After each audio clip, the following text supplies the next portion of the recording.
Kengidek. Assalomu alaykum hammaga. O'tgan safar qorong'ida kelib olgandik. Hozir mana yorug'da kelib olyapmiz. Ozgina tushunmaydigan joylari bo'lib qolgan ekan zakazchigimizda. Kamchiliklarini to'g'rilab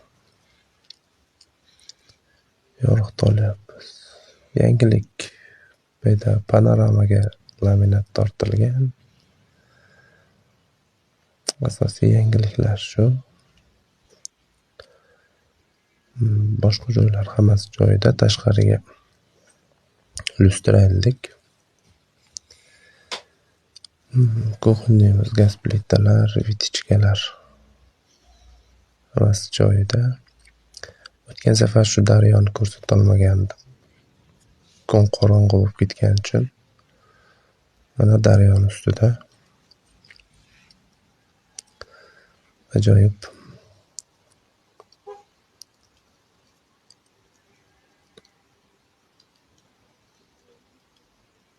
kun qancha isigani bilan bu joyda unchalik bilingani yo'q.